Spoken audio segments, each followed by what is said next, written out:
we all thought that the prisons were full of innocent people, or claimed to be innocent, but they were guilty. But always, everyone you talk to, I'm innocent, I'm innocent.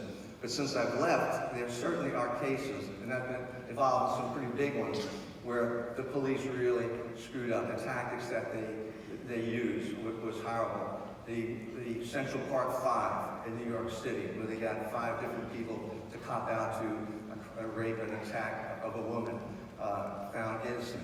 In Virginia, where I'm from, it's called the Norfolk 4. They got 4 separate Navy men confessed to a crime, a rape murder of another Navy man's wife.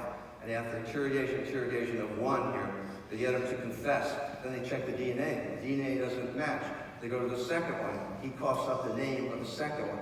They do the same thing with him. Gets him to confess to a crime, but the DNA doesn't match. So the investigators are saying, okay, so it must be that they're involved in the case, but they didn't sexually assault the victim. And they did this to 4 separate men who convicted to a rape murder. They had nothing to do, and they were just released from prison, not too long ago as well. And it really bothered me in my profession when I was an FBI agent, a young guy, like Holden Ford, 32 years of age, when Holden Ford, how many of you seen Mindhunter, the Netflix show? Yeah, it's pretty good.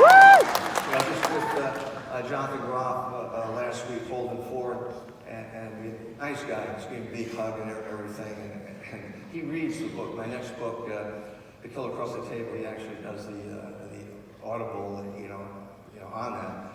But the way that case and the way that is being portrayed, it's good. Mindhunter is being portrayed very, very well. The backstory, it's different. When I came back to Quantico, I already had 4 years in the Air Force. I had 7 years as a street agent in the FBI, working in Detroit, Michigan, where we had 800 murders a year. And then we had bank robberies from 3 to 5 bank robberies a day sometimes. And then when I finally came back to Quantico, I was married. My wife is up there in the balcony, shunning. She never knows what I'm going to say here.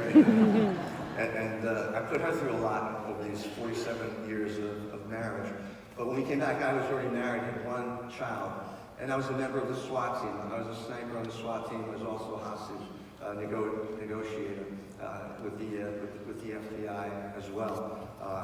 A very, very stressful job. I know a lot of kids today in our country, probably yours, would like to do what I do, and it's great if you can do it. But I nearly died when I was 38 years of age on the Green River murder case in Seattle, Washington.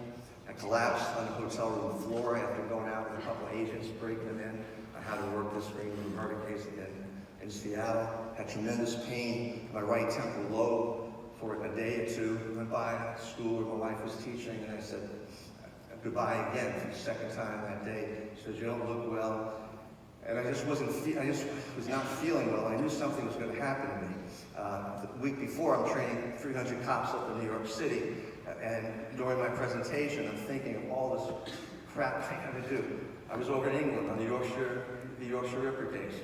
I was back in New York on a case we called Buffalo's 22 caliber killer, where the guy was cutting off the head of one of the taxi cab drivers. I then was up in Anchorage, Alaska, where a guy by the name of Hanson, when his wife and child was away, he would abduct women